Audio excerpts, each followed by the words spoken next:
C'est l'heure du face-à-face entre Pablo Pillot-Vivien de la revue Regard et Dominique de Montvalon, éditorialiste politique. Bonjour à tous les deux. Bonjour. Alors, étrange conférence de presse lundi de Jean-Luc Mélenchon, pris dans la tourmente après la mort du jeune Quentin Deurante, l'insoumis furieux des unes de la presse. L'Express avait titré LFI Danger public, la Tribune dimanche Le poison Mélenchon.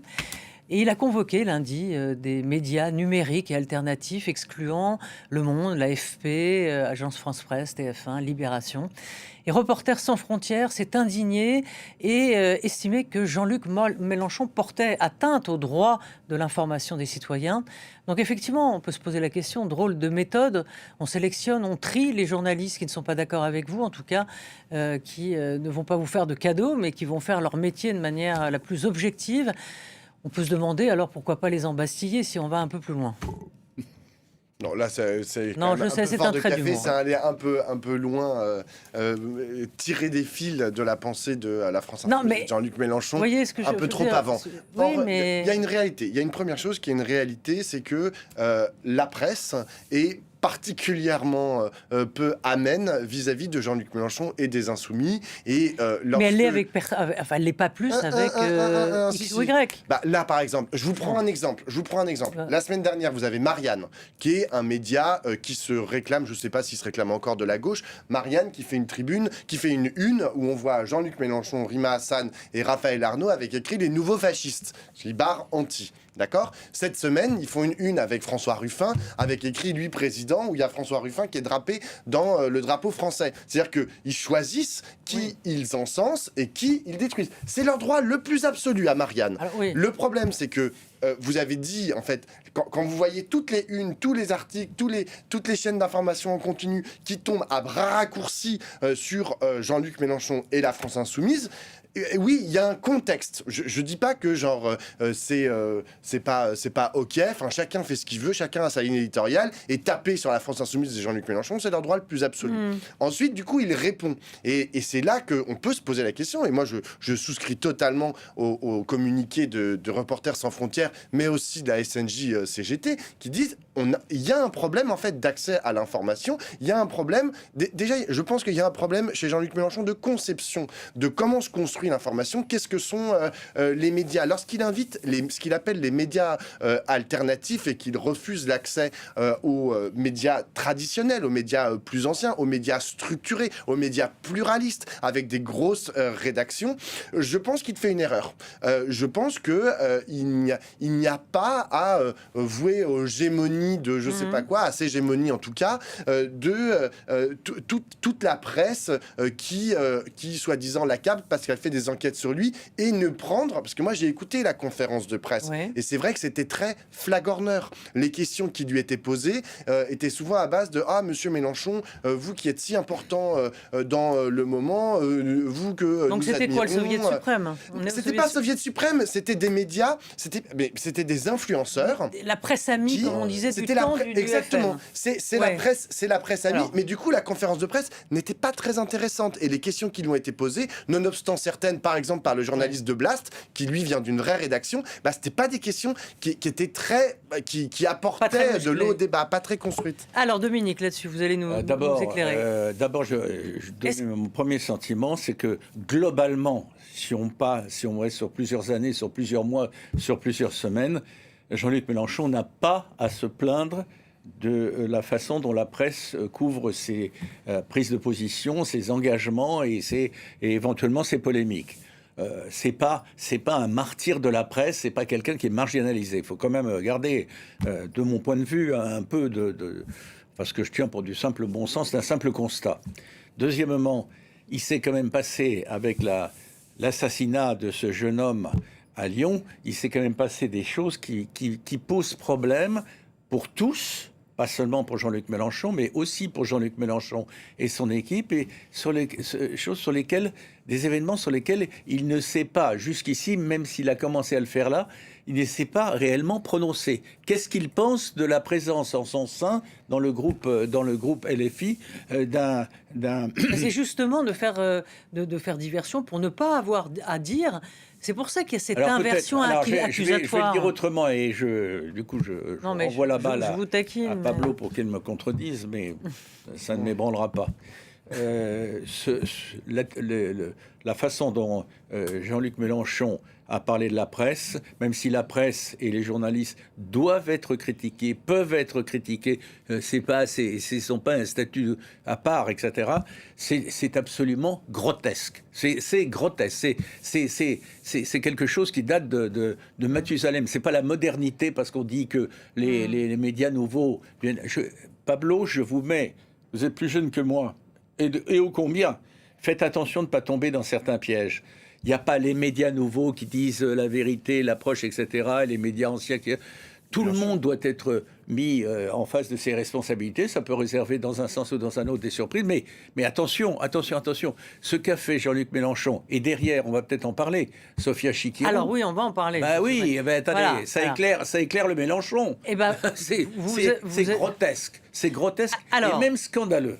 Alors donc, on va voir donc ce qu'a dit, et c'est plus inquiétant d'ailleurs, la diatribe de Sophia Chikirou, qui s'en prend avec violence contre les journalistes. Il nous dégoûte, dit-elle, les journalistes. Vous n'êtes pas journalistes, vous êtes des petits agents. Voilà ce qu'ils sont, des nazis à petits pieds. On peut voir la DLS sur cette image. Donc traiter les journalistes de nazis, on pourrait en rire. Mais tout de même en rire jaune quand cette radicalité s'adresse. Qu'est-ce qu'on pense, Pablo? Non, mais je veux finir juste quand cette radicalité s'adresse aux politiques, on se dit qu'il s'agit d'un combat politique. Mais attaquer la presse en les traitant d'agents, d'abord, agent, ça rappelle quand même le système soviétique, quelque peu. Donc, on n'aime pas les journalistes en les mettant dans le même sac que les élites, etc. On peut le comprendre. Il y a journalistes et journalistes. Enfin... Alors, il y a journalistes et journalistes. Mais tout de même, c'est quand même s'attaquer à une forme de démocratie. Voilà, c'est quand même inquiétant. Et est-ce que la presse peut accepter ça, surtout?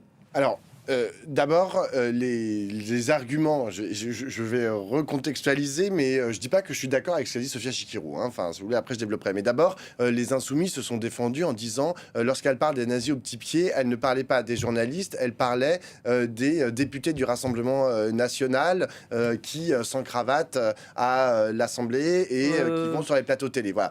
Je ne suis pas d'accord avec cette interprétation. Et ils ont souvent une façon de raconter l'histoire. Pourquoi elle prononce le mot journaliste? Voilà. Non, mais je suis d'accord. Et c'est à eux qu'elle s'adresse. Parce que, genre, dans la harangue, en fait, elle les montre du doigt. Ils sont au fond de la salle. Et c'est à eux qu'elle parle. Bon. Je suis d'accord avec vous que cette façon, en fait, d'englober, de généraliser et de mettre tous les journalistes dans le même bain sous prétexte que elle considère que le traitement médiatique de la France insoumise et éventuellement de sa campagne à Paris est scandaleuse. Ce n'est pas possible. En fait, c'est juste pour des gens en fait qui veulent prendre le pouvoir, pour des gens en fait qui veulent devenir président de la République, accéder au pouvoir, exactement, et proposer une autre organisation de la société. Je pense que ce que dit Sophia Chikirou et ce que dit aussi Jean-Luc Mélenchon par sa conférence de presse, ce n'est pas acceptable. Parce que c'est ça, au fond. Au fond, qu'est-ce qu'ils veulent? Qu'est-ce que veut Sophia Chikirou? Qu'est-ce que veut Jean-Luc Mélenchon? Ils veulent pas... Moi, je ne pense pas qu'ils veulent une presse aux ordres. En revanche, ils sont gênés aux entournures. Ils considèrent aujourd'hui les journalistes comme des ennemis, comme des adversaires politiques. Et c'est là qu'il y a une erreur. La base de la démocratie, c'est d'être accepté d'être... Exactement. Sinon, vous avez vous êtes la Russie, vous êtes la Hongrie. Et je suis totalement d'accord avec vous. Bah et vous ne pouvez pas choisir, en fait, vos contradicteurs. C'est-à-dire que vous n'allez pas dire, alors lui, c'est un bon contradicteur, et lui, c'est un mauvais contradicteur. Lorsque Olivier Pérou, par exemple, fait une enquête, il crée un livre qui s'appelle La Meute, sur Jean-Luc Mélenchon et sur la France insoumise, vous ne pouvez pas dire, non, bah maintenant, à partir de maintenant, parce qu'il a fait cette enquête, je ne veux plus le voir, je ne veux plus le croiser, il n'a plus le droit de s'approcher de la France insoumise. Ce n'est pas acceptable, quand bien même vous avez des critiques à faire quant à la méthodologie de son enquête. Vous pouvez totalement, mais vous ne pouvez pas. Et en plus, eux, ils font ça, ils englobent, ils mettent, ah bah c'est tout le monde, enfin le journal Le Monde, qui n'aura plus le droit de s'approcher de nous. C'est grotesque, c'est simplement grotesque. Et je vous dis, je boue un peu, pardon, mais vous savez que je l'ai dit chaque fois, mais je le répète volontiers, je vous aime bien. Et je comprends beaucoup de vos arguments, mais vous avez une capacité à tenter d'expliquer l'inexplicable et parfois l'intolérable qui est quand même sans limite, hein, parce que chaque fois, de semaine en semaine, il y a toujours un angle, une façon, une réécriture par vos soins. Mais que LFI et la jeune garde fassent appel à vous et vous leur direz non, c'est pas comme ça qu'il faut dire parce qu'avec les journalistes, ils vont pas bien comprendre. Ou on parle des journalistes, mais on s'en fout des journalistes. Je suis journaliste. Les citoyens, qu'est-ce qu'ils pensent devant ce spectacle? Ils sont consternés. Ils sont consternés. Il y a aujourd'hui une crise. Vous le dites parfois vous-même, vous référant au constat et aussi à des sondages d'ailleurs, qu'il y a un recul des citoyens de gauche, de droite, du centre, de tout ce qu'on veut, etc., face à la scène politique dans laquelle s'inscrivent les déclarations de Jean-Luc Mélenchon et peut-être, vous le disiez, ceux de Sofia Chikirou. Enfin, c'est hallucinant. Mais Dominique met le doigt sur quelque chose d'important. Effectivement, la défiance en fait vis-à-vis du politique. Il l'alimente. Mais il y a aussi la défiance vis-à-vis des médias. Mais c'est là-dessus. Oui, mais c'est là-dessus. Là, c'est des malheurs de sa part. Voilà, exactement. C'est là qu'il y a une stratégie politique. C'est-à-dire qu'il utilise cette défiance. La France Insoumise utilise cette défiance du monde médiatique et notamment de ce qu'il appelle les médias dominants, les médias mainstream, en disant mais de toute façon ces gens-là en fait sont des menteurs, sont des adversaires, sont des ennemis politiques, ils ont eux-mêmes une stratégie politique, ils sont inscrits dans une stratégie politique qui est mon ostracisation. Oui, mais ce qui peut être déplaisant, Mélenchon. c'est qu'ils font en quelque sorte une inversion accusatoire. Vous voyez ce que je veux dire? C'est que ils attaquent les médias pour ne pas avoir... Parce que leur problème à LFI, c'est pas nous, c'est pas les journalistes. Leur problème, c'est Raphaël Arnaud, quand même. Et leur problème, c'est la justice. Oui, mais... Parce que ce qui semble se profiler, c'est des choses encore plus préoccupantes pour eux. Je ne veux pas être plus grave. Il y a quelque chose qui ressemble devant... la façon dont Jean-Luc Mélenchon, on a connu plusieurs Jean-Luc Mélenchon depuis 30 ans, mais même depuis quelques mois. C'est pas toujours le même Jean-Luc Mélenchon. La façon dont Jean-Luc Mélenchon et Sofia Chikirou, hallucinante aujourd'hui, interviennent de conserve tous les deux, c'est une façon de brouiller le paysage pour que lorsque les médias, qu'ils soient anciens, nouveaux, pour que les médias reprenant et répercutant les décisions qui vont probablement être prises, elles sont déjà prises en partie mais par la justice, mais qui pourraient aller plus loin, ne soient pas crues. Il fait du brouillard pour... On regarde ailleurs. On regarde ailleurs. Ça, c'est marrant, mais je suis pas d'accord avec ça, parce que vous dites qu'il ne s'est pas prononcé sur Raphaël Arnaud, la jeune garde, etc. Moi, je trouve au contraire que Jean-Luc Mélenchon a été excessivement clair, en fait, sur la jeune garde et Raphaël Arnaud et la France Insoumise. Dites-moi. Oui, ils ont dit, genre, Raphaël Arnaud restera député, il n'y a aucune raison qu'il démissionne, premièrement. Deuxièmement, nous continuons de soutenir la jeune garde et les collectifs attendez. Ça me paraît très clair. Et Pablo joue sur les mots. Oui. Dans ce sens, il a été très très clair. Mais ce qu'attendent beaucoup de citoyens français, je ne suis pas leur porte-parole, mais en tout cas je suis l'un d'eux. Ce qu'ils attendent, c'est que Jean-Luc Mélenchon et accessoirement Sofia Chikirou nous expliquent pourquoi ils en sont arrivés là. Qu'un individu comme celui-là, aujourd'hui ait pu accéder au poste de député et ait pu avoir l'attitude qu'il a. Et aujourd'hui, nous sommes à deux doigts. Il y a une suspicion de...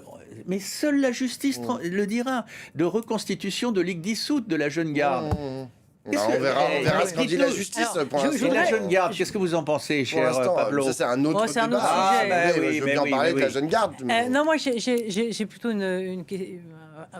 fondamentalement le mot fascisme qui avait quand même disparu. C'est un abus de mots. Non, mais qui avait disparu du vocabulaire politique. Seul Lionel Jospin en 83 avait prévenu en disant il n'y a pas de menace fasciste en France.